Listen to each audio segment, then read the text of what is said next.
Le parc national de la Vanoise est propriétaire de nombreux refuges dans lesquels il essaye évidemment de chercher des solutions d'alimentation en énergie qui soient des solutions innovantes mais aussi qui soient des solutions responsables sur le plan de la consommation.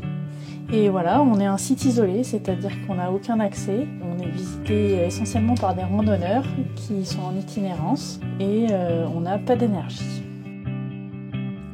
Le seul moyen d'avoir cette énergie électrique, c'est de la produire à partir de l'énergie disponible, qui est l'énergie solaire photovoltaïque. On veut s'éclairer la nuit, le frigo, il faut qu'il tourne 24 heures sur 24.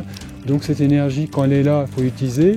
Et en même temps, il faut la stocker pour les périodes où il n'y a pas d'énergie. Donc on a recours à une solution de stockage d'énergie longue durée sous forme de gaz, sous forme d'hydrogène.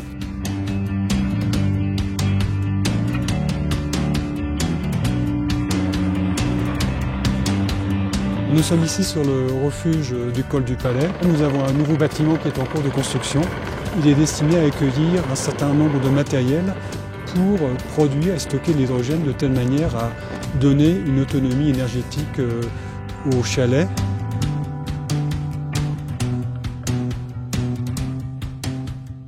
Les panneaux photovoltaïques produisent de l'électricité qui est stockée dans un parc de batteries.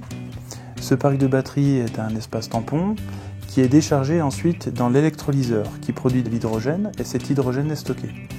Et par période de pointe, l'hydrogène est recombiné avec l'oxygène de manière à produire de l'électricité qui est reconsommée par le refuge. Le stockage d'hydrogène qu'on a permet d'avoir une autonomie d'à peu près 11 à 12 jours.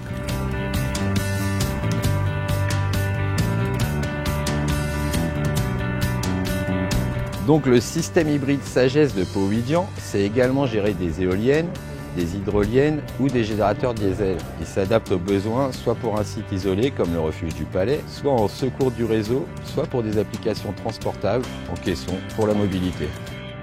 Derrière, plusieurs types de gens peuvent en bénéficier. Bien sûr les gardiens, puisque c'est eux qui s'occupent des refuges, mais aussi les randonneurs, puisqu'ils auront des éléments de confort qui sont apportés par l'autonomie énergétique, mais aussi, ce qui est important, c'est la capacité de transfert de cette expérience. Et notre objectif est bien, par cela, de montrer l'exemple pour permettre de transférer l'innovation.